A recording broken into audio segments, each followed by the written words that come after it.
Muy buenas tardes o muy buenas noches, dependiendo la hora en la que nos estén siguiendo aquí en Tequio de Ideas e Imaginación Política. Este espacio de reflexión y diálogo colectivo para tocar los temas de la coyuntura e incluso temas mucho más trascendentales que van más allá del presente. Y en este caso vamos a tocar el muy complicado, pero también emocionante tema de la reforma judicial, este proceso que ha venido a partir de una iniciativa del expresidente Andrés Manuel López Obrador y que, como hemos visto y atestiguado todos nosotros, pues ha pasado por el tema legislativo, ha pasado ya por una serie de luchas y pugnas políticas en el ámbito público y ahora es prácticamente una realidad. Pero vamos a esa reflexión el día de hoy y para eso, pues, vamos a presentar a nuestros panelistas ya muy conocidos de ustedes. Saludos a Tere Lechuga. Hola, ¿qué tal? Bienvenida. Arturo Ramos. ¿Qué tal? Buenas noches o tardes. Héctor Mora. Hola, ¿qué tal? Leonardo Sánchez. Nos saluda en mudo. Y Héctor Pulido. Buenas noches a todos, ¿qué tal? ¿Cómo están? Y bueno, como ustedes ya saben y ya están acostumbrados, antes de entrar al debate, vamos a un video informativo, introductorio de este tema, en este caso realizado por Arturo Ramos y Tere Lechuga. Vamos a eso. El proceso de reforma judicial en México, Arturo Ramos y María Teresa Lechuga, diciembre 2024. Ha habido numerosas reformas al artículo 94 de la Constitución Política de los Estados Unidos Mexicanos desde 1917 y hasta 2013. Uno de ellos, por ejemplo, en 1994, con Ernesto Zedillo, se redujo a 11 ministros el número de los miembros de la Suprema Corte de Justicia. Se incluyó el Tribunal Electoral y el Consejo de la Judicatura Federal, además de que se estableció una duración de 15 años para los ministros. ¿Cuáles fueron las razones que llevaron a esta necesidad de una reforma judicial, esa crítica y ese cuestionamiento que Andrés Manuel López Obrador desde 2018 tuvo que hacer al Poder Judicial por su comportamiento que bloqueaba los cambios necesarios en esa transformación social y política en beneficio del pueblo, pero que además seguía protegiendo tanto a miembros del crimen organizado como del crimen de cuello blanco se convirtió en un estorbo para el avance de la democracia en México? Un ejemplo fue cuando se tuvo que pasar del Plan A, que eran los cambios a la Constitución para refrendar el papel del Estado en el control de la energía eléctrica, o ante la negación de esa mayoría que no se contaba, aplicaron el Plan B, que era modificar leyes secundarias, la ley de la electricidad en México, y fue frenado por el sistema judicial, dejando como único recurso al plan C, que era triunfar en 2024 con la presidencia de Claudia Sheinbaum y una mayoría calificada de Morena y sus aliados, tanto en la Cámara de Diputados como en el Senado. Esto se logró y por lo tanto hubo una modificación que condujo a la reforma constitucional del Poder Judicial. Así, la reforma constitucional sobre el Poder Judicial se publicó en el Diario Oficial de la Federación el pasado 19 de septiembre de 2024, cambiando la redacción de 2013 que decía del artículo 94: se deposita el ejercicio del Poder Judicial de la Federación en una Suprema Corte de Justicia, en un tribunal electoral, en tribunales colegiados y unitarios de circuito y en juzgados de distrito. La administración, vigilancia y disciplina del Poder Judicial de la Federación, con excepción de la Suprema Corte de Justicia de la Nación, estarán a cargo del Consejo de la Judicatura Federal.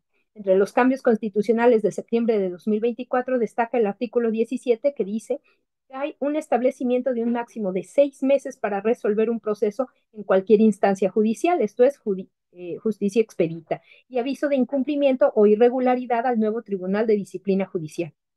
Y en cuanto al artículo 94, que es esencial para el Poder Judicial, las novedades están en que se crea un órgano de administración judicial que de alguna manera tendrá esa función exclusivamente, ya no la Suprema Corte de Justicia ni el Consejo de Judicatura.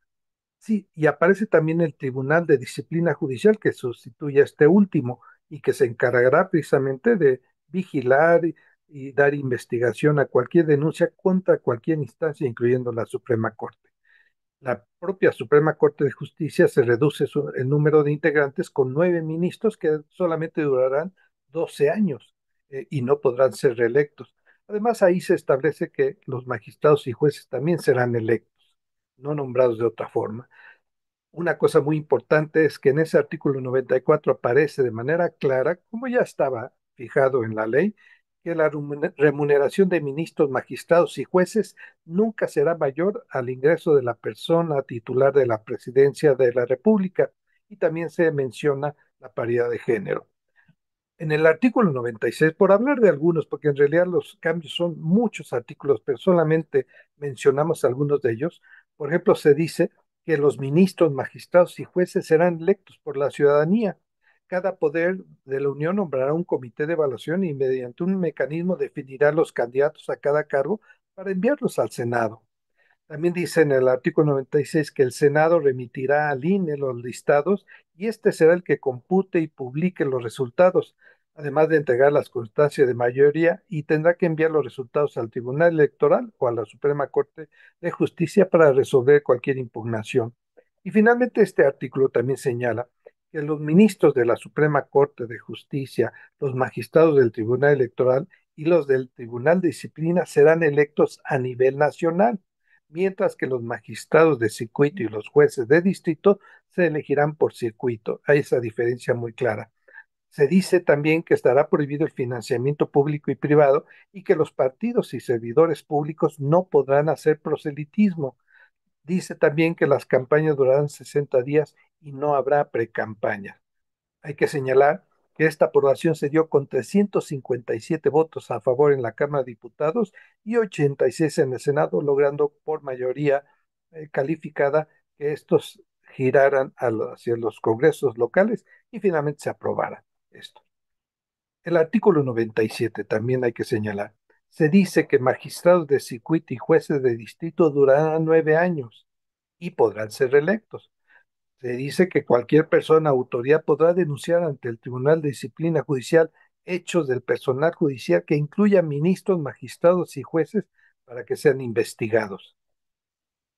Por su parte, el artículo 99 señala que la Sala Superior del Tribunal Electoral se integrará con 7 magistrados electos a nivel nacional y tendrá una presidencia rotatoria cada 2 años por mayoría de votos. Los magistrados de la Sala Superior y de las salas regionales serán electos en los mismos términos que otros magistrados y durarán 6 años improrrogables en su cargo. El número 100 es destacado porque habla de que el Tribunal de Disciplina Judicial se integrará por 5 magistrados electos a nivel nacional y tendrá independencia técnica de gestión y para emitir resoluciones, pero lo más destacado es que ya no podrán crear o mantener fondos, fideicomisos, mandatos y contratos no previstos en la ley, quizá lo que más les ha dolido a la derecha conservadora.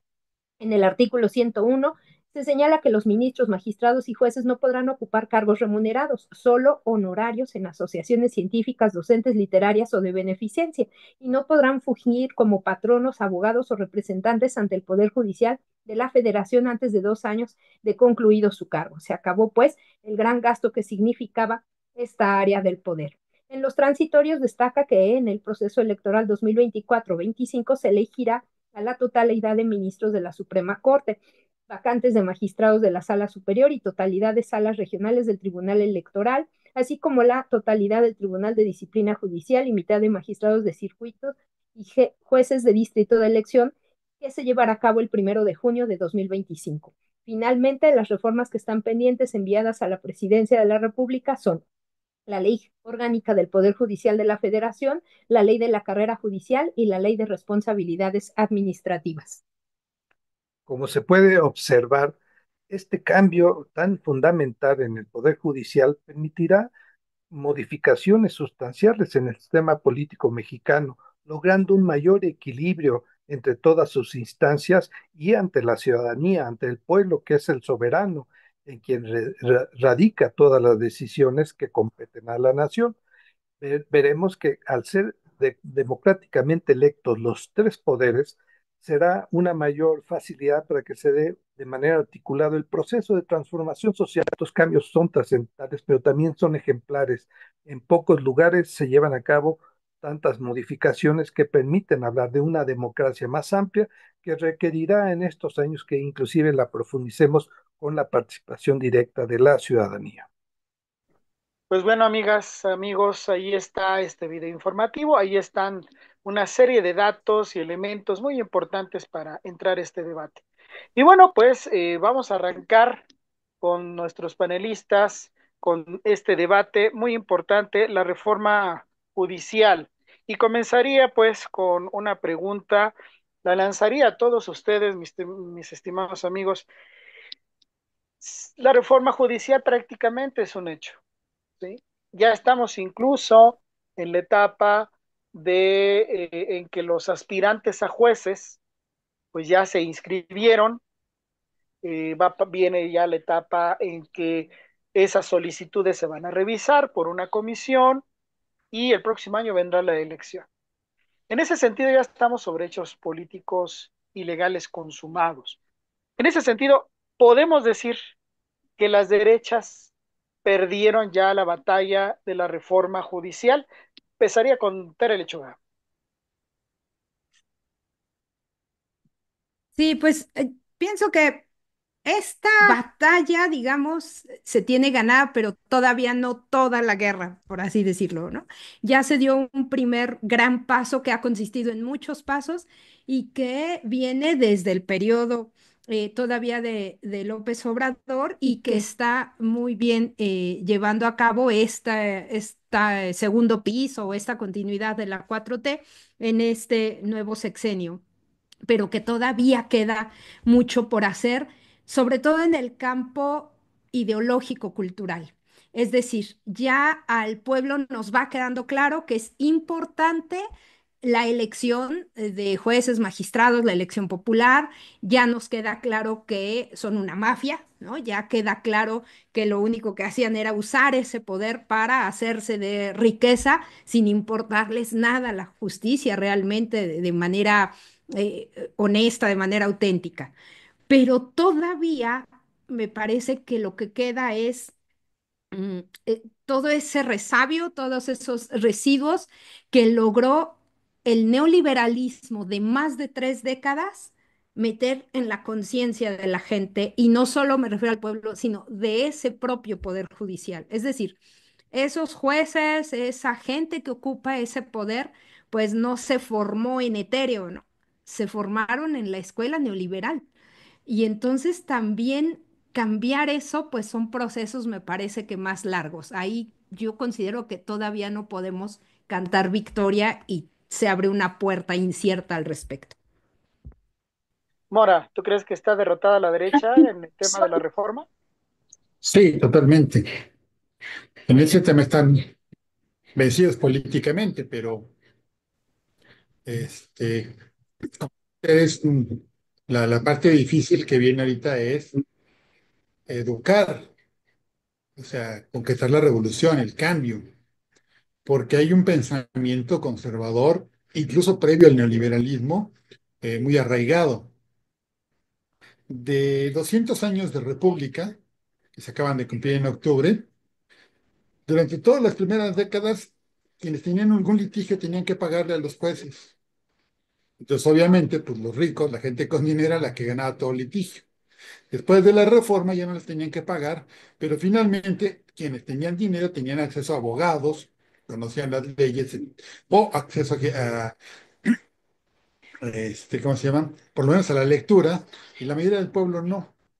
Después de la revolución, pues viene un abrazo corrupto entre el poder judicial y la lógica friista, que le da ese carácter corrupto sin medida a nuestro poder judicial. Así que marchamos contra 200 años de corrupción y conservadurismo. Siempre estuvieron los abogados, siempre estuvieron los jueces en favor de quien tenía dinero, en favor de los ricos. Ahora la idea es cambiar eso, el propósito es cambiar eso, que la justicia puede existir. En México no ha existido justicia en términos legales, jamás. Incluso se hacía burla mucho de que en México ningún abogado sabía litigar, porque para qué querías litigar si nunca pasaba eso? Era cosa de ver cuántas lana se le daba a un juez o al secretario del juez, etcétera, para que los procesos caminaran y salieras tú impune o ganaras algún litigio civil que tenías. Cuando vino lo de la reforma esta de los juicios orales y esto, eh, hasta los mismos abogados decían que ahora sí estaba bien canijo porque ya estaban teniendo que aprender leyes y aprender a litigar. Y eso todavía era apenas muy eh, inicial porque finalmente el problema es en favor de quién se toman las decisiones. López Obrador era muy claro en ese sentido, decía, estamos jueces y abogados que estén formados en un razonamiento y en una cultura distinta a la del neoliberalismo, para que trabajen en favor del público, que eso es lo que se trata con el inicio de esta reforma, ¿no? Gracias. Leonardo, Leonardo, la derecha Sí. fue derrotada, ¿se podrá recuperar de este tipo de derrota? ¿Tú qué opinas? No del todo está derrotada. La derecha existe, se está reorganizando. Algunos se van a organizar a Madrid, pero la derecha sigue intentándolo. El Poder Judicial tiene tiene muchos recursos, es mucha gente que estuvo ligada al régimen anterior y al sistema político, no solamente como régimen político, sino también como sistema político donde entra todo el aspecto de la corrupción, ¿sí? El decir que se le tenía que dar dinero a los jueces, a los secretarios, etcétera, es, se tornó un asunto cultural y un asunto casi legal. Esa era la forma de funcionar en la justicia. Y obviamente el mayor peso era el que tenía más dinero, o es el que tiene todavía más dinero. Eso sigue porque lo podemos ver con los millones de pesos que debe el dueño de TV Azteca y no hay manera de obligarlo, ¿no? Ni el Poder Ejecutivo lo puede hacer. Claro, está en un proceso de cambio, pero no está derrotada la derecha que se encuentra en el Poder Judicial. Sin embargo, se ha avanzado mucho. Podríamos decir que se derrotó plenamente cuando se haga la elección de los jueces, cuando ya estén en sus puestos el nuevo Ujú. equipo, el nuevo Poder Judicial. Ahí, así estaremos pensando que efectivamente ya se derrotó a la derecha, ya se derrotó a la derecha que se encuentra en el Poder Judicial. Ese es un momento importante y Arturo, te preguntaría a ti, ¿tú crees que de aquí a que se dé esa elección, que es donde se consumaría todo el proceso, crees, calculas, imaginas que desde el Poder Judicial o desde algún otro ámbito las derechas todavía puedan recuperarse? Bueno, la pregunta siempre deja un margen de especulación, de imaginación para ver escenarios futuros, pero a mí no me cabe la menor duda de que ha sido una derrota, una batalla perdida de la derecha, porque si observa uno las experiencias de los países del sur de América Latina, que se enfrentaron a este tipo de procesos progresistas de transformación social y política, el bastión más importante de la derecha fue el poder judicial, siempre. Todavía quedan otros, como otros poderes fácticos, como la prensa, la televisión, todos los medios corporativos que siguen estando en manos de la derecha. Es una fuerza y tienen otros elementos, pero se les acaba de derrotar formalmente. En efecto, pues faltan las elecciones, pero ¿quién duda de que esas elecciones van a mostrar ese cambio de equilibrios al grado de que los miembros, la mayoría del Poder Judicial existente, prefirieron no entrar al proceso de elección porque saben que la gente no va a votar por ellos, tan solo porque tienen en la boleta que señalar de dónde viene la candidatura, es decir, no pueden esconderse en el anonimato. En fin, Lo que creo es que sí ha sido un golpe muy fuerte y lo único que yo diría es cómo se va a ver en el proceso ya de los siguientes años es que va a estar articulado a lo que ya tenemos, una presidencia con un gobierno como el de Claudia, que es continuación de en buena medida del de López Obrador, un poder legislativo con una mayoría calificada que no se había tenido. Y entonces, si se fijan ustedes, esos tres elementos auguran un mejor proceso y la derecha está arrinconada, debilitada, aunque todavía tiene espacio y pudiera recuperar otros. Bien, voy con Pulido para preguntarle lo siguiente y los demás si quieren retomar esto. Si la derecha está derrotada por el momento, en lo que toca al proceso como va de la reforma judicial, y los magistrados de la Suprema Corte de Justicia encabezados por Norma Piña, o los ministros de la Suprema Corte, eran los que encabezaban en este periodo o en esta etapa a las derechas y han salido derrotados. Entonces, ahora, ¿quién tiene el liderazgo de las derechas, mi estimado Pulido? ¿Tú qué opinas? Bueno, cuando hablamos de quién, si la derecha está derrotada, tendríamos que preguntarnos qué segmento de la derecha es la que está derrotada o la que fue derrotada en este proceso. Y efectivamente, en este proceso, pues los ministros que eran la vanguardia, que eran la voz, que eran la confrontación directa, fueron exhibidos y derrotados. Eso es más que claro. Pero quien Ujú. hoy está encabezando esa derecha y que ha sido el fuerte aliado son los medios de comunicación, como bien lo decía Arturo. Los medios de comunicación son los que han dado voz y han magnificado, en su momento, magnificaron las protestas, lo que estaba pasando. Primero utilizaron a los estudiantes de las diferentes escuelas y facultades de derecho de las universidades. Luego empezaron a utilizar a los trabajadores del sistema del Poder Judicial, ¿no? Pero cuando uno pasaba por ciertos espacios donde estaban en protesta, veía que los miembros eran unos cuantos que se manifestaban, no como cuando se hizo el proceso de transformación, cuando convocaba el presidente Andrés Manuel López Obrador, o cuando salíamos a las luchas muchos de la gente de izquierda, donde había las masas que se volcaban a una lucha social. En esta ocasión las protestas eran pequeñas, pero eran magnificadas por los medios de comunicación. En este caso yo diría que quienes están tomando el liderazgo y el papel pues son estos medios de comunicación que son los que están alterando el discurso, equilibrando en los medios de comunicación que hay un equilibrio de fuerzas, porque recordemos que en los espacios de debate y discusión de la reforma, siempre hay dos o tres personas que están en contra de la reforma y hay solo un vocero que está a favor. Entonces los magnifican y son los que están dándole la pelea o la batalla en este sentido. Digo, yo creo que por ahí es donde estamos viendo estos nuevos liderazgos y estos nuevos grupos que están saltando la cabeza como parte de la derecha que van a seguir peleando. Bien, ahora, bueno, no sé ahí si alguien comparta la opinión de Pulida o Mora, adelante. Bueno, yo creo que los ministros eran solo operadores. Incluso demostraron muy poca capacidad política. Mm, Y la lideresa del sindicato y todo el poder judicial muy torpes políticamente, como resultado de tantos años de control mafioso, donde no hay un rejuego político, la gente casi ni sabe hacer política. Ellos creían que hacer política era la competencia esta de abyección, a ver quién era el afortunado en recibir el favor de un juez o de un ministro.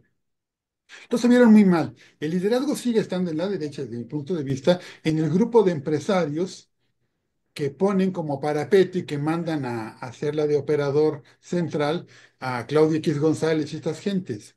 Porque el Claudio tampoco es el dirigente de nada, él es el que da la cara, el que se supone que organiza, pero hay un conjunto, un grupo de empresarios, de los muy poderosos en México, que son los que están financiando. Y varios de ellos lo que hacen es un juego de dos caras. Se presentan, por un lado, como posibles aliados o tolerantes con el gobierno de izquierda antes de Andrés Manuel y ahora de Claudia, y por otro, ahora sí que bajo la mesa, van financiando este tipo de grupos. Bueno, en el terreno de la reforma legislativa es donde yo digo que salieron totalmente derrotados. Y como decía Héctor, en otros espacios, bueno, con otros medios tratan de defenderse y proyectarlos. Llegaron a decir incluso que Norma Piña era dirigente y que tenía cierta habilidad. La pobre mujer no ata ni desata, solamente operó canallada tras canallada, intento vil tras intento vil, pero con mucha torpeza e incapacidad política e incluso Enca- discursiva. encabezaba marchas, Mora. No, le armaban la marcha y ella se ponía al frente. Eso no es encabezar una marcha, encabezar una marcha, y tú lo hiciste en algunos momentos, y los otros compañeros también, es te pones a organizar, convocas, en fin, reúnes y eres parte de un proceso. Entonces sí puedes decir, bueno, tal vez encabezas, eres parte de los que encabezan, pero a esta señora le armaban y nada más le aplaudían algunos cuantos cuando la ponían ahí al frente. Y realmente, insisto, con muy poca capacidad política, todos ellos. El Line, Spotiseg y todos los demás, muy mal, y nunca hablaron ni de la Constitución ni de la República en serio, ni siquiera con un nivel cultural o intelectual que valía la pena. Todo lo que dijeron todo este periodo fue grilla tras grilla, ardor tras ardor. Entonces, por eso digo que están ahí totalmente derrotados en ese espacio. Eso no quiere decir que la derecha haya desaparecido y que los patrones de ellos, los que los financian, no vayan a seguirlo haciendo y van a ir por una segunda o una tercera round. Añadiendo antes de darle la palabra a Arturo. Arturo, nos la pide. Bueno, el grupo empresarial más comprometido con la oposición a la 4T, pues es la Coparmex, ¿no? Al menos de los más visibles. Eh, pero bueno, ahí la pauta la llevaron los ministros. Estos ministros torpes, dice Mora. ¿Cómo ves tú, Arturo?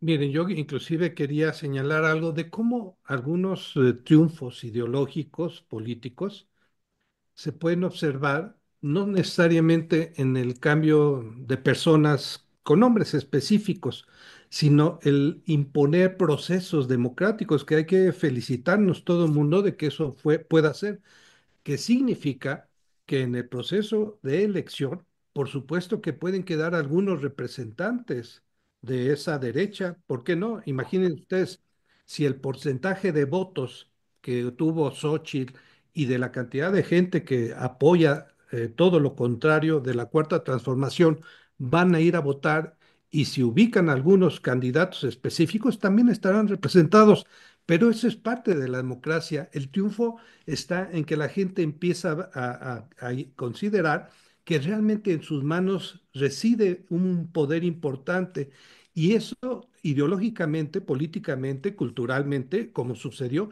empodera a la gente.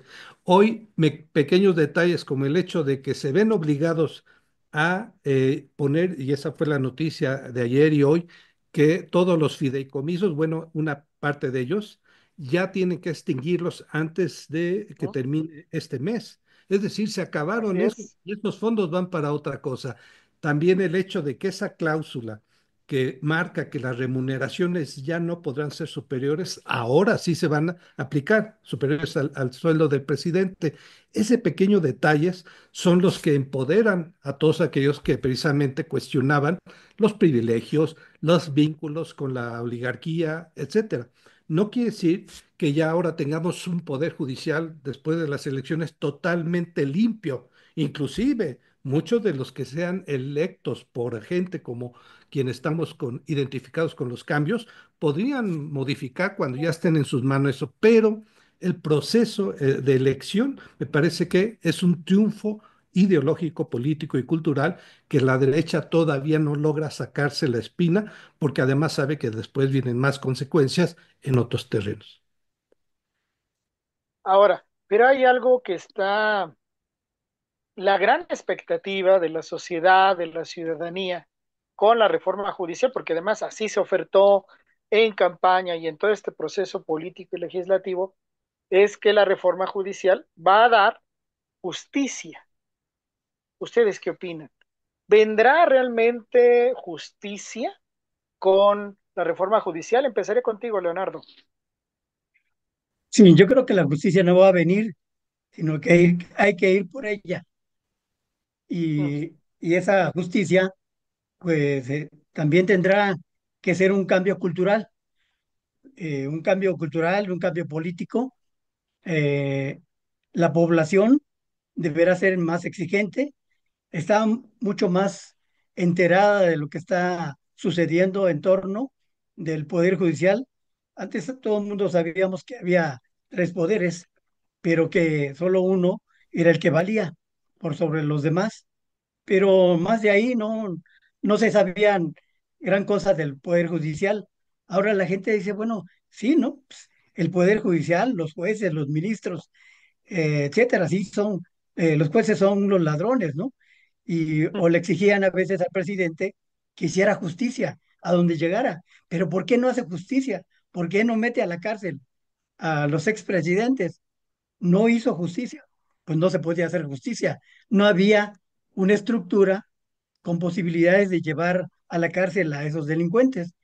Y ahora sí puede hacerse se puede hacer justicia, pero se tiene que ir construyendo poco a poco y que los demás poderes eh, confluyan sus esfuerzos, no solamente en dejarles el aparato, sino en dar vida y darle oportunidad a que se conozca todo lo que se hace en el poder judicial, para que la gente aprenda a exigir y a participar en todos los procesos, no solamente de elección, sino de crítica, ¿no? De saber qué se está haciendo bien, qué es si es que sigue la corrupción, no se va a acabar pronto, va a ser un proceso lento. Y a mucha gente va a decir, bueno, es un fracaso, no se alcanzó, no se logró, sigue habiendo corrupción, no saben, no son capaces, etcétera. Sin embargo, se irá construyendo una estructura que será posible que cada vez haya más justicia en el país para la población, sobre todo para la clase pobre, para la gente que no tiene el dinero para comprar la justicia de ahora. Pulido, ¿vendrá la justicia o estará condicionada a esto que dice Leonardo? Empoderamiento de la gente, democracia participativa prácticamente. Creo, y me gustó la frase de Leonardo, habrá que ir a buscar la justicia. Eso es algo fundamental. Algo que no podemos omitir en esta pregunta es decir, ¿vamos a cuestionar las decisiones de este nuevo Poder Judicial cuando sean electos? ¿Se va a poder decir, no están haciendo justicia? Porque todo lo que se hizo en esta reforma tiene que ver con que se iba a transformar este órgano, como si se iba a transformar este poder. Y entonces, ¿qué pasará si este poder, esta nueva Suprema Corte, da un fallo en contra de lo que consideramos justicia? Eso va a ser un cuestionamiento muy importante, porque entonces nos van a decir, se cambió el poder, se hicieron nuevas reglas, hay una nueva forma de transitar esto, pero entonces no les gusta.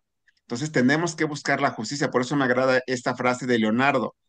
Entonces tenemos que involucrarnos los ciudadanos en saber a quién elegimos, porque hoy sigue estando el discurso que da la oposición y el discurso que dan los medios de comunicación es transgiversar todo. ¿Qué dicen ellos? Se rompió el Estado de Derecho, ya no hay un equilibrio de poderes, pero hoy vemos que en la inscripción para este proceso muchos de estos opositores que estuvieron en contra de la reforma están escritos ahí y yo no dudo que muchos de ellos entren y queden en esta nueva estructura. Y efectivamente, como lo mencionaron, pues hay mucha gente que confía en ellos. Y no digo que sea un asunto de confianza, de hermandad, sino por intereses. Y entonces tendremos que atenernos a que este nuevo proceso va a tener jueces con diferentes pensamientos, ideologías y tendencias políticas. Yo creo que algo muy importante que no ha sabido hacer, por lo menos el oficialismo, es entrarle a un debate constitucional. Todo era, de repente, en los debates, cuando se estaba aprobando la reforma, era pleito callejero y pleito de mercado, porque no entraban a hablar sobre la Constitución y el significado de todo este proceso. Solo era una defensa, entre comillas, férrea de decir, somos mayoría y les vamos a ganar y va a haber. Noroña era como el gran ejemplo de eso. Decía, les guste o no, el pueblo ya mandató y va a haber cambio, pero no estaban sentando las bases de esta manera a través de argumentos legales y constitucionales. Yo me acuerdo haber visto todo este proceso, seguirlo hasta la madrugada, y era un pleito de mercado en donde lo que menos se tocaba eran los temas a la reforma. Si no era, ustedes están rompiendo el orden constitucional, ustedes están haciendo esto, y eso va a seguir pasando. Por eso yo decía hace ratito que ahorita la nueva dirigencia de la derecha o los nuevos líderes de la derecha o la gente que está saliendo, pues son los medios de comunicación. Y entonces es necesario que el pueblo, los trabajadores, los sectores sociales, la gente de izquierda nos involucremos más en este proceso para ir a buscar la justicia. Gracias. Tere, la verdad es que el Poder Judicial no ha cambiado nada en casi un siglo y entonces apenas vamos a intentar cambiarlo. Tendremos que esperar todo un siglo para que cambie con todo y que la sociedad tenga que ir a buscar la justicia, como dice Leonardo. No, sobre todo si en Estados Unidos nos ganan y deciden declarar la guerra nuclear, no nos da pa'l cielo.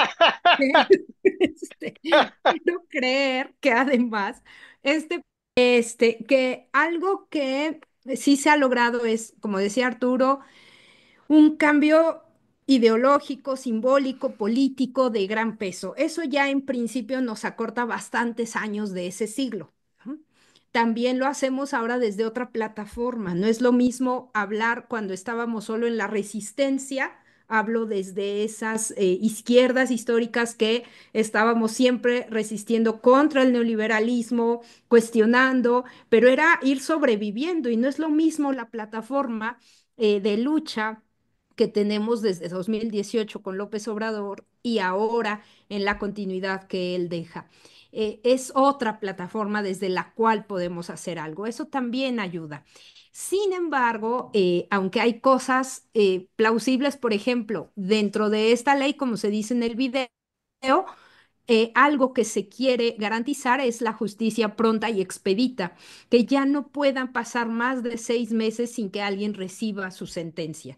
Esto ayuda bastante a cambiar las cosas. ¿Cuántos casos sabemos, como decía nuestro compañero Héctor Pulido, de gente pobre que no puede pagar, ¿no? Lo hacían ver también los otros compañeros. Ahorita era la justicia en México estaba hecha desde los tiempos de la colonia para los que podían pagar los sobornos, ¿no? Esta vez ya no, esta vez parece ser bastante más equitativa en ello. Ahora bien, es verdad que pese a que haya un tribunal disciplinario en donde se pueda ir a acusar, digamos, cuando alguien no cumple, ¿no? Exhibir a los jueces locales que no están haciendo bien su trabajo, pues no deja de ser en términos filosóficos siempre eso, esa necesidad de que es como voltear a ver si no viene el policía de tránsito para brincarme el semáforo en rojo, ¿no? Es decir, ¿por qué el propio Poder Judicial tiene que tener un tribunal disciplinario? Pues porque estamos dando por hecho que van a violar la ley, los propios vigilantes de la ley, ¿no? Es decir, siempre hay esa desconfianza de nosotros mismos como humanos, como pueblo, y yo diría, vinculándolo con el par de preguntas anteriores que nos hacías, Nacho, ¿realmente entonces podemos decir que con esto la derecha ahorita la tenemos ya con el pie en el pescuezo? Yo digo que es relativo y que eso no debe de hacer que dejemos de estar alerta desde la izquierda más auténtica, digamos, quienes sí queremos cambiar las cosas un poco más de fondo, sabiendo que no todo es viable. Decía ayer este amigo Juan Carlos Monedero, este politólogo político y destacado académico español que lo conocemos, que ha venido acá a México en algunas ocasiones ya, bueno, muchas, pero invitado incluso por nosotros, ¿no? Por este grupo y otros colegas cercanos. Decía ayer en la FIL de Guadalajara que el faro del progreso democrático de la izquierda del mundo está en México, ¿no? Y dijo, compartió la mesa con Lenia Batres y la senadora Ana Lilia Rivera, y después dice, bueno, no significa que ya México esté mejor que otros países. Todavía falta, pero dice lo que quiero Anoté aquí, dice, lo que quiero enfatizar es que lo importante es el impulso político y la conciencia que ha ganado este pueblo que le lleva a tener ganas de cambiar lo que hay. Eso me parece que sí es cierto. Sin embargo, ya ves que a mí me gusta siempre, ¿no? Ser la abogada del diablo hablando aquí de las... Sin embargo, al mismo tiempo que alguien como él alcanza a ver esto, amanecemos con la noticia de que Laida Sansores nombra como secretario de Desarrollo Económico en Campeche a un acusado del caso Odebrecht, ¿no? O sea, ya acusado, ya denunciado y todo, Lavalle Mauri, y dice uno, bueno, ¿ya nos deshicimos de la derecha en México? O, como decían, pues terminaremos eligiendo incluso jueces de esa derecha conservadora, Bueno, neoliberal, neofascista. muy bien. Mora, tú querías opinar en este punto. Sí, es que creo que estamos ante una paradoja. Por un lado, tenemos una reforma que es un enorme éxito y que por estar atendiendo la grilla de la resistencia de la derecha, se le ha puesto poca atención al carácter revolucionario de la reforma. Una reforma revolucionaria porque va a cambiar en gran medida el sentido de la aplicación de la justicia en este país.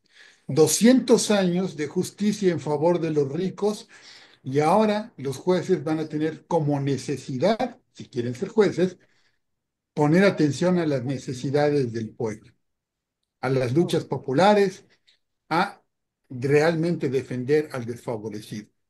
Ese es un cambio tremendo, por eso digo que es revolucionario.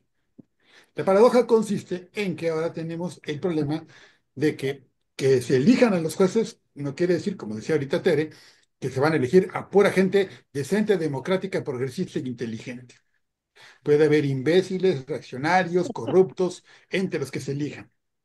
Y es un Claro. proceso de que el pueblo tendrá que ir aprendiendo. En segundo lugar, no van a cambiar los secretarios y toda la burocracia mafiosa y corrupta del Poder Judicial. Y tampoco se le ha metido a mano, se ha prometido que se va a hacer, pero no se ha hecho, a los ministerios públicos. Y mientras tengas ministerios públicos incompetentes, corruptos y mafiosos, aunque tengas jueces decentes, Mm. tiene que ser todo. Y bueno, si le metiéramos mano también lográramos un cambio profundo con los ministerios públicos, tenemos la bronca de la policía, tanto la policía de investigación como la policía preventiva. Es decir, Toda la cadena. toda la cadena en México ha estado corrompida y en favor de los ricos durante mucho tiempo. Entonces, este Mm. es un paso, dijera Marx, de gigantes, pero hay un montón de obstáculos que pueden incluso desbarrancar el proceso, tirarlo. Entonces, no va a ser fácil y por eso la frase que le festejaban ahorita a Leonardo es muy cierta, ¿no? O sea, y no nos podemos sentar a esperar que ya se hagan las cosas porque pues, ya se van a elegir jueces, no, falta mucho. Hay que limpiar todo el aparato administrativo burocrático del Poder Judicial, hay que entrarle a lo de los ministerios públicos, hay que capacitarlos, hay que mejorar la policía, hay que cambiar a mucha gente. O sea, es una cosa que se ve así como que demasiado complicado. Agreguémosle el asunto nada más para agarrar un poquito de proporción, en México empezó a cambiar, a democratizarse muy lentamente el poder legislativo a finales de los 80. Y ha sido un proceso largo y difícil. Se empezó a luchar muy fuerte por democratizar el poder ejecutivo y hasta el 2018 lo logramos. Casi treinta y tantos años, casi 40 nos han llevado estos procesos y apenas estamos empezando con el Poder Judicial. Yo espero que porque ya se han avanzado mucho en los otros dos, y esto que mencionaban ahorita de la conciencia y el impulso democrático revolucionario que está desarrollándose en México, nos permita hacerlo en menos tiempo, pero sin embargo, o sea, no es cosa de pensar que para cuando termine el gobierno de Claudia Sheinbaum ya va a estar la cosa muy bonita en el Poder Judicial. Ojalá sí, pero yo lo veo muy difícil eso. Gracias. Ojalá sí, ojalá sí. Y nada más para aclarar a nuestros seguidores y quienes ven este debate y esta discusión, porque de pronto va a haber un abogado que nos diga, sabemos perfectamente que el Poder Judicial son los jueces. y que ministerios públicos y todo eso es la procuración de justicia, pero tiene razón Mora, todo eso tiene que cambiar porque es toda una cadena. Eh, Arturo, comenzaría contigo en esta pregunta. Si la reforma judicial tiene ese calado y es tan importante, puede ser la base o puede ser un elemento fundamental de un cambio de régimen político. Sí, a mí me gustaría aquí hacer un señalamiento. Hace tiempo que yo vengo trabajando la idea de la transformación del Estado, en el caso mexicano, a partir de este proceso de la Cuarta Transformación. Y yo advierto que hay un proceso de cambio del régimen neoliberal, que es la característica general, pero yo siempre señalé que son dos aspectos. Es el régimen de acumulación que empieza a modificarse por toda una serie de políticas que favorecen a los sectores más debilitados, más explotados, y un cambio de régimen político porque empieza a modificarse el autoritarismo, la corrupción, la impunidad, toda una serie de cosas que fueron baluartes de la política de Andrés Manuel López Obrador. Pero yo decía que ese proceso de cambio no es de la noche a la mañana, no es absoluto, completo, tiene muchos elementos que van cambiando poco a poco y otros más rápido que algunos más. En fin, pero yo señalaba que lo que estaba conformándose era un nuevo estado social que iba a tener tintes plebeyos, a diferencia de lo que ocurrió en la Europa de posguerra.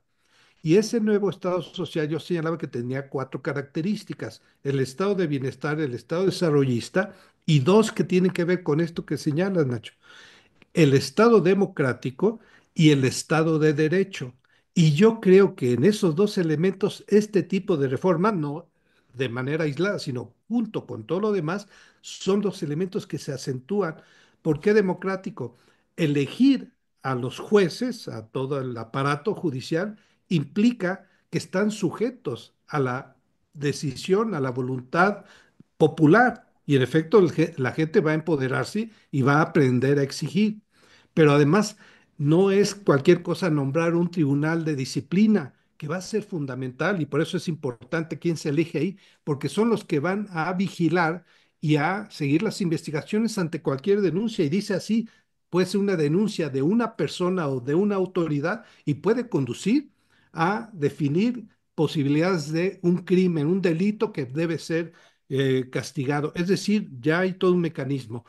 Y una serie de cosas que uno observa es, por fin, el Estado de Derecho, que las leyes realmente empiecen a convertirse en ejercicio real en función de la gente que decide. Es decir, cuando uno elige y cuando uno cuestiona y cuando uno destituye a todos esos, ellos sabrán aprender a comportarse, tanto los que tienen vocación democrática como los que no.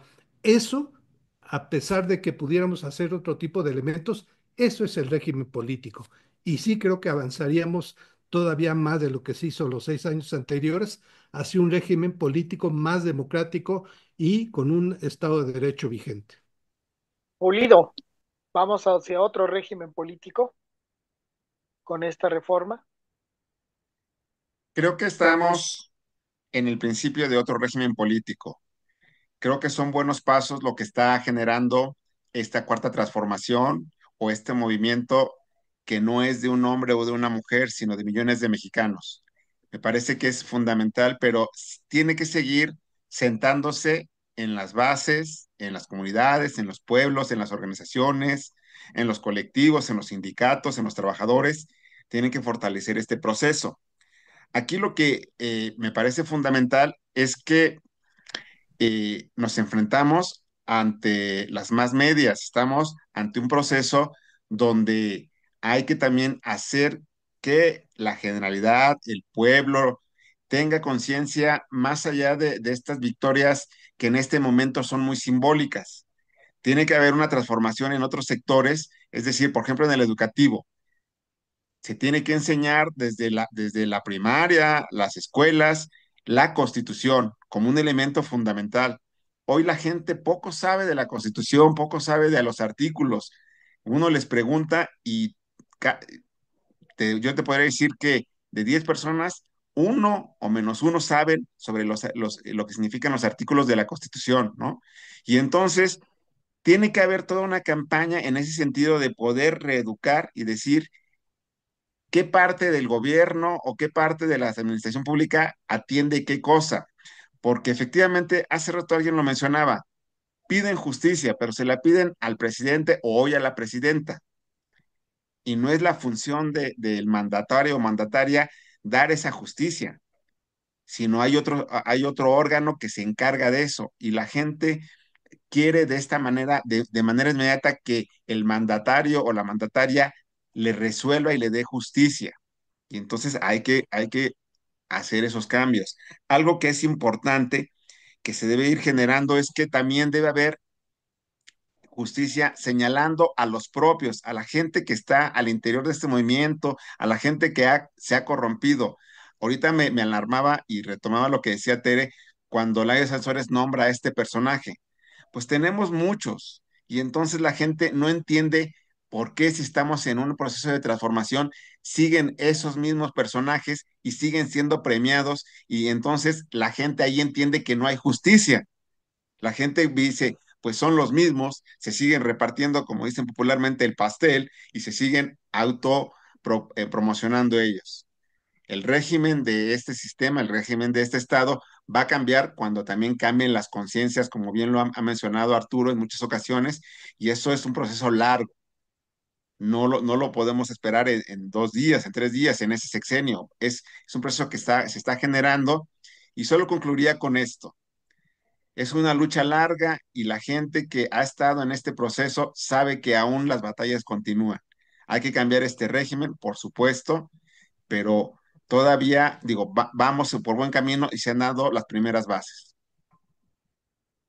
Leonardo, ¿cómo imaginas el régimen político que viene, si es que eso es lo que viene, cuando además tú nos dijiste esta pauta, ¿no? Hay que ir por la justicia. ¿Cómo te imaginas ese nuevo régimen político? Sí, yo creo que ya se empezó a construir este nuevo régimen político y, y un espacio donde no se había hecho este cambio es el Poder Judicial. Y han mencionado aquí que los jueces, ministros y magistrados, y hay que tocar también a los ministerios públicos, como decían, pero también hay algo que no hemos mencionado, son los fiscales. La fiscalía es una estructura muy grande. Ellos también tienen un gran poder y una gran responsabilidad y una forma que tienen la mayoría, aún ahora, la mayoría de los gobernadores de decidir a quién se le hace justicia y a quién no. ¿Por qué? Porque pueden perseguirla o pueden tergiversarla, como lo que aparentemente pasa en Sinaloa, ¿no? Que está pasando en Sinaloa, o lo que pasó en Morelos algún tiempo, o, o el fiscal de Cabeza de Vaca en Tamaulipas, etcétera. Es una estructura muy fuerte y también muy riesgosa. Y ese es el poder que tienen los ejecutivos estatales. Entonces, aunque ya se empezó a construir ese régimen, nuevo régimen, pues no se haga. Es necesario concluirlo y consolidarlo. Y la muestra de que las cosas no han concluido es que pues está lo que menciona, ¿no? En Campeche, porque están como parte de la cuarta transformación, llegan los gobernadores, pero muchos de ellos están ligados a los grupos de poder antiguo. Entonces, ellos tienen relaciones de amistad, de cercanía, como una clase política, y no solamente como clase política, sino como clase social. Son clasistas desde el punto de vista político. Se reúnen, acuerdan con gente de arriba que ellos conocen. No importa si son del PAN o si son del PRI, lo que importa es la amistad y la relación que hayan tenido previamente. que durante muchos años la han mantenido. Entonces, cuando ellos ya en el poder, pues actúan de manera natural, metiendo a gente que evidentemente va a hacerle un daño político a Morena y a la Cuarta Transformación, al menos en Campeche. Entonces, hay una gran molestia por eso. Pero así como lo que pasa en Campeche, eh, va a suceder en el nuevo, en la nueva estructura judicial que viene. Entonces, por eso es tan importante que la población esté enterada, que participe, que exija, que conozca cuáles son los procedimientos que se dan ahí y que denuncie este tipo de manipulación. Muchos jueces, muchos ministros, muchos magistrados, de los que los nuevos o de los que van a llegar, van a jalar a su gente, a la gente que ellos conocen, más o menos en el mismo estilo, ¿no? Van a arreglar, porque ellos conocen a gente del sistema judicial que estaba o que está todavía. A ellos los van a involucrar nuevamente. Esa es una Claro, estructura que queda. bien. Así, entonces, ese es el riesgo de lo que se viene, pero sería importante que las cosas cambiaran. Bien, voy a una última pregunta. Comenzaría con Tere, que la ha mencionado en otros momentos. La reforma judicial en México va más allá del país. Es decir, esta reforma judicial está siendo una derrota de uno de los instrumentos más importantes de las derechas en México y en América Latina y en otras latitudes de, para poder detener a los movimientos progresistas y a sus líderes. Y es el llamado lawfare. ¿Tú crees, Tere, que esta reforma judicial, además de las implicaciones internas que tiene, es un ejemplo de cómo combatir el lawfare y derrotarlo más allá de México y en otras latitudes?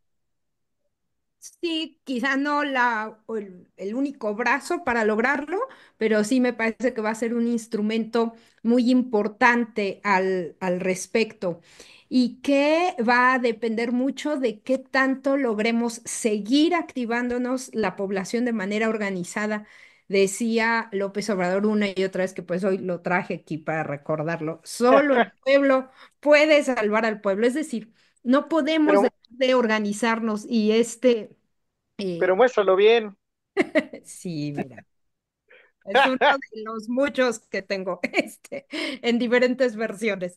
Este, decía él mismo como el gran pedagogo político que fue siempre, que ha sido siempre este estadista, que tenía que ser el pueblo el que exigiera esta justicia y cambiar este sistema de justicia, que ahorita lo que la reforma ayude a tener sea una nueva forma de ir transformando todo ese sistema, es una parte y que puede ayudar, como dices, a evitar estos lawfare y ser ejemplo para el mundo de cómo hay una salida, pero dependerá en mucho también de seguir participando activamente, hacer verdadera democracia participativa por parte de la ciudadanía. Algo que me parece que sí se logra. Yo hace rato decía que siempre como abogada del diablo, pero la verdad es que yo sí lo veo de manera muy optimista y esperanzada, es que se logró algo, y me voy a referir al autor Ernesto Laclau, este argentino, que hablaba de un concepto que a mí me gusta mucho, que me ayudó a entender muchas cosas, que es el del significante vacío. El significante vacío significa que un concepto no está inamovible en el discurso político, sino que siempre está en constante construcción y que nos permite cambiar el sentido de las cosas, luchar por disputar el sentido, ¿no? Llevar a cabo la disputa del sentido. Y entonces el significante vacío de justicia cambia, cambia con esta reforma. Por fin dejamos de entenderla en México como la administración de la justicia. La justicia es mucho más que solo su administración. Es un campo de disputa política, es un terreno de disputa que podemos pelear desde la izquierda y que me parece que ha sido la 4T la que ha resignificado esa justicia.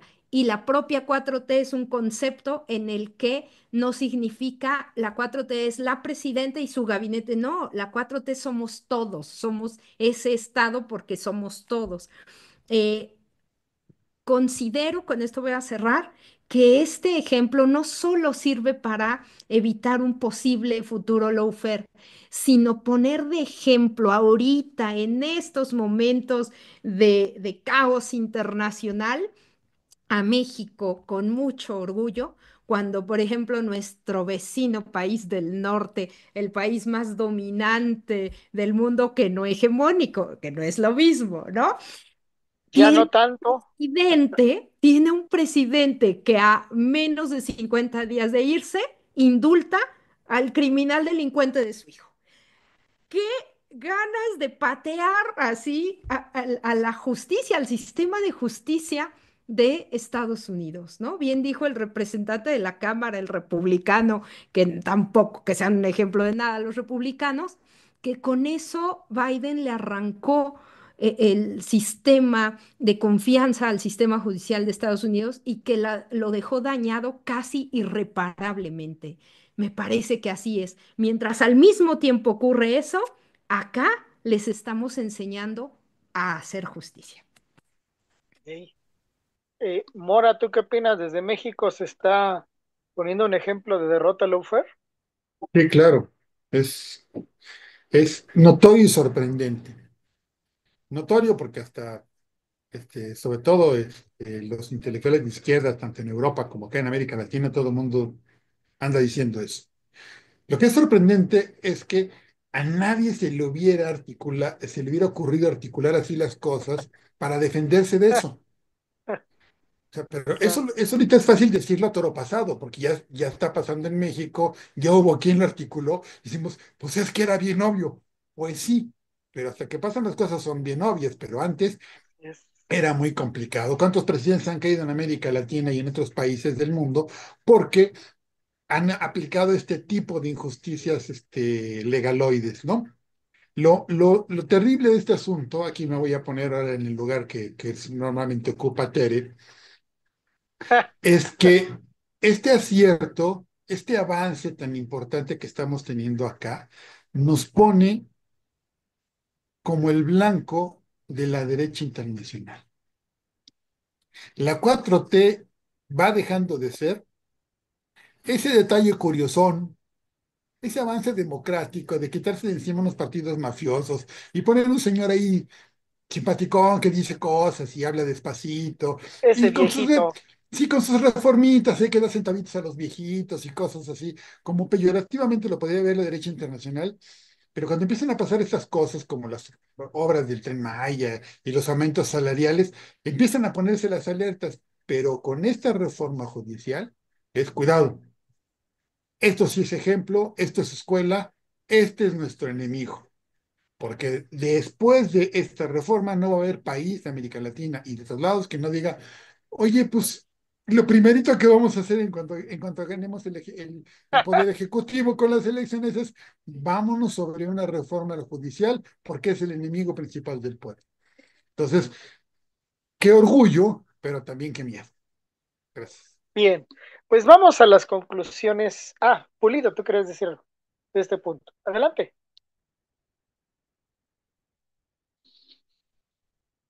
Tu micrófono, Pulido.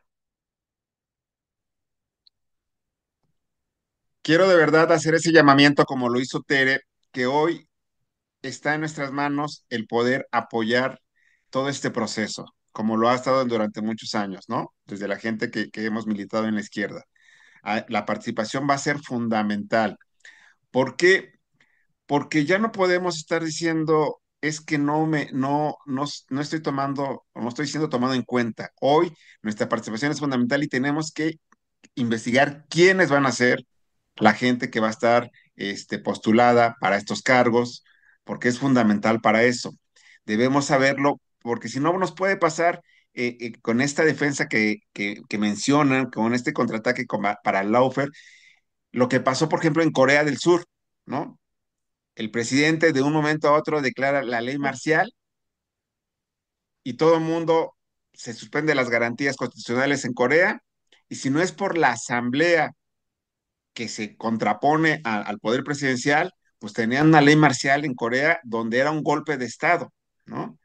Y entonces, prácticamente. Sí. ¿qué es nuestra obligación? Pues saber a quién elegimos, a quiénes son nuestros representantes, quién va a estar encabezando nuestro sentir, nuestro llamamiento y de quién aspiramos esta justicia. No solo el lawfare, sino también la revocación de mandato que tenemos nosotros, que es otra gran victoria que a todo el mundo se le pasó y no se discute porque se aprobó de esa manera, pero que de una u otra manera, cuando se aplicó con Andrés Manuel, fue un fracaso en todas las instancias, por el número de votantes, por lo que se hizo. Pero es un ejercicio que podemos tener en cuenta. Y sí, coincido con Mora, básicamente en eso, que hoy México, más allá de ese gran ejemplo, pues va a ser en algún momento el patito feo de todas las derechas, ¿no? De Latinoamérica y del mundo, porque están habiendo cambios importantes que están beneficiando a la población, que están haciendo mejoras en sociedad y que están haciendo un cambio de régimen sin que nadie los detenga. Entonces, creo que ahí viene el peligro, pero todo eso va a ser soportado si de verdad el pueblo, las comunidades, todos los sectores ponemos en marcha esta transformación que se está dando. Gracias. Bien, pues a ver, pues vamos a las conclusiones finales. Ah, Arturo también quería sumar algo ahí. Sí, yo Adelante, adelante. no quisiera dejar de lado algo. Yo iba a señalar lo que dijo Héctor Mora, es centralísimo. En otros procesos que nos antecedieron en América del Sur, hubo muchos avances, yo siempre estuve al tanto, cosas maravillosas, diría yo, como lo que sucede en Venezuela, ganando el Congreso, modificando leyes, en Bolivia, un nuevo constituyente y por lo tanto todo un cambio en la estructura legal, política, etcétera. Y así muchas cosas.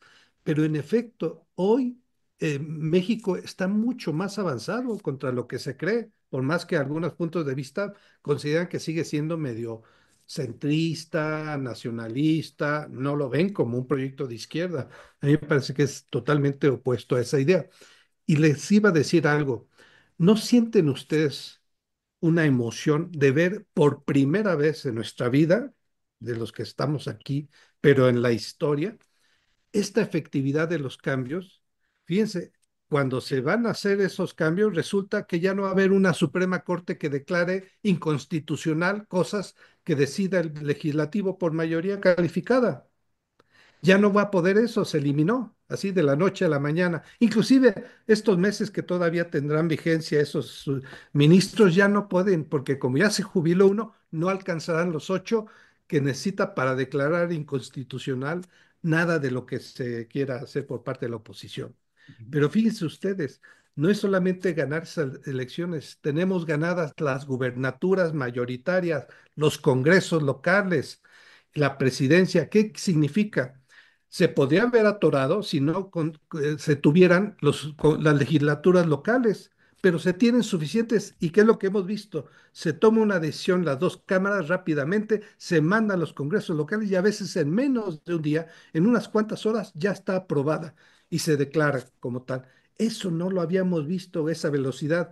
Yo creo que nunca había habido un legislativo que en tan poco tiempo de vigencia que tiene haya hecho tantos cambios constitucionales y de leyes de todo tipo. Es decir, hay una dinámica que no va a parar porque el elemento que dijo Héctor es la articulación legislativo, ejecutivo, judicial, legislaturas locales, gubernaturas, y todo eso hace que entonces esa es una experiencia incomparable, vanguardista y yo creo para muchos de nosotros algo que por primera vez en nuestra vida estamos contemplando y somos parte de ello.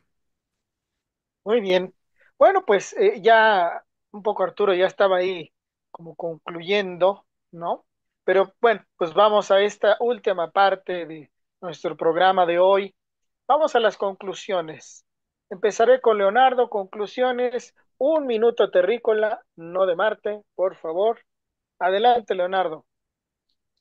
Sí, cuando llegó Andrés Manuel, el gobierno le propuso a la Suprema Corte de Justicia que ellos encabezaran la transformación, el cambio del Poder Judicial.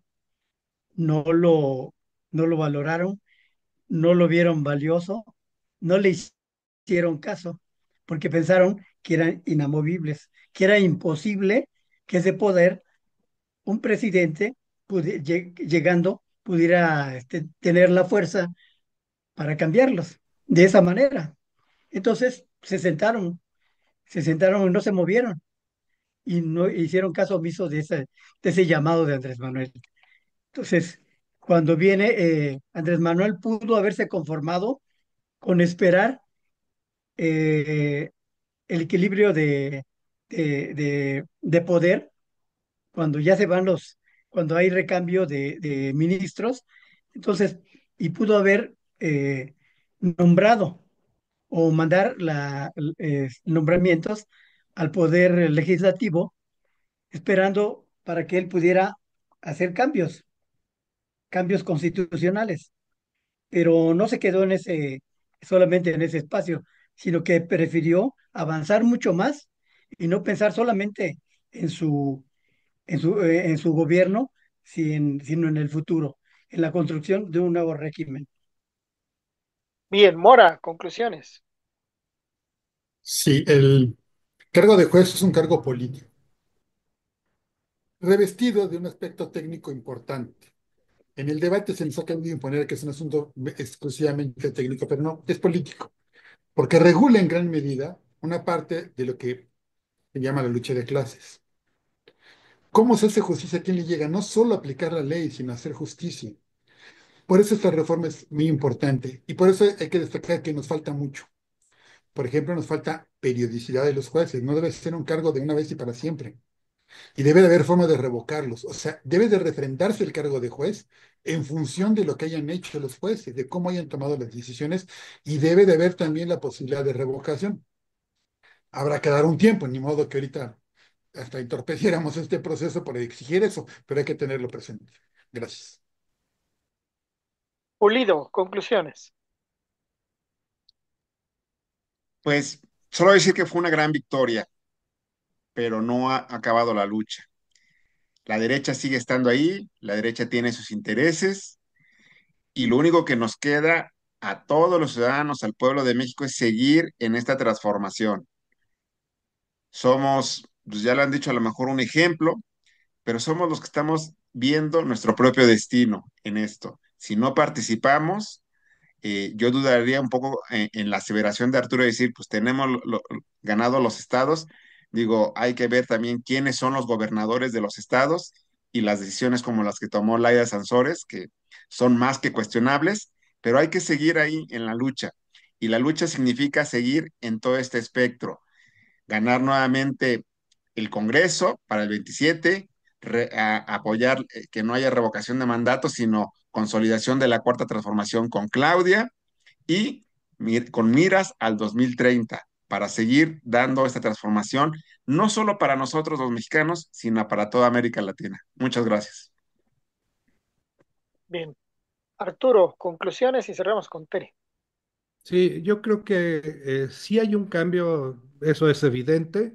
Yo creo que hay elementos muy notorios, específicos, particulares que habrá que reflexionar. Uno es el de la supremacía constitucional, que ya hará que, aunque los jueces no fueran o los ministros de la Suprema Corte tan fieles a los principios que deben seguir, ya no pueden hacer nada mientras haya un cambio constitucional con el debido proceso.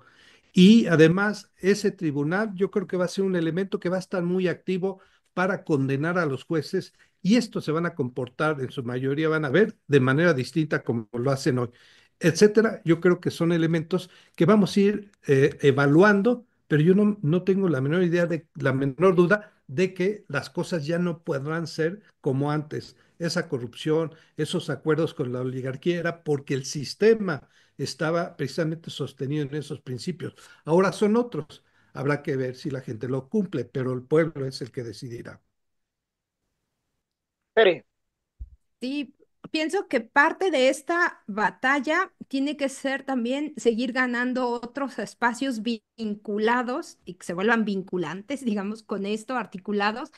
Y uno de ellos es el terreno de la educación superior, las universidades públicas, porque considero que un protagonista importante de todo este sistema habrá de ser el nuevo sujeto, estudiante de derecho, hombres, mujeres, abogados, ¿no?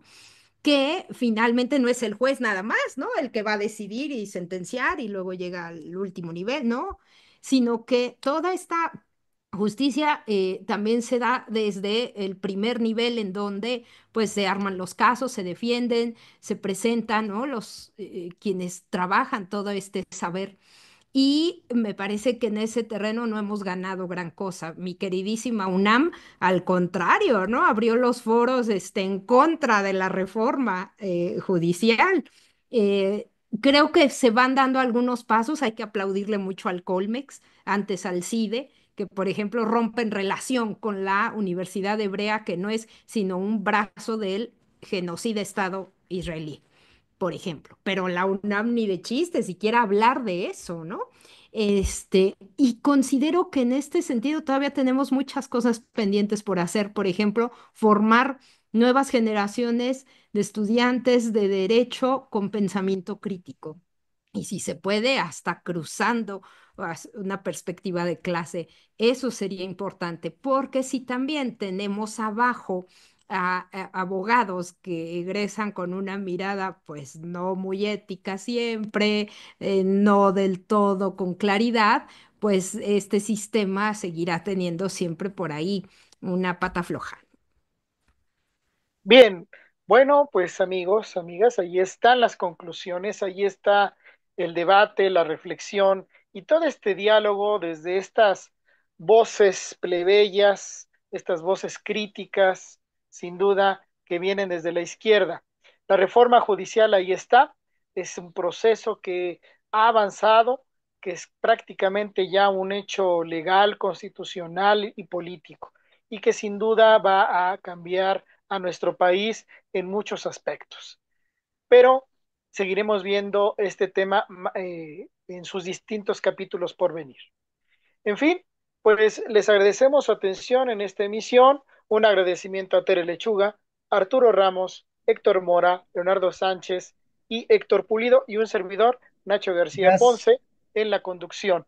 Y nos veremos en la siguiente emisión. Y no olviden, por favor, darle like, suscribirse, tanto en el canal Círculo Rojo, donde aparece nuestras emisiones en YouTube, como también en Facebook. Así pues, síganos, apóyennos y todos somos parte de esta enorme e importante reflexión.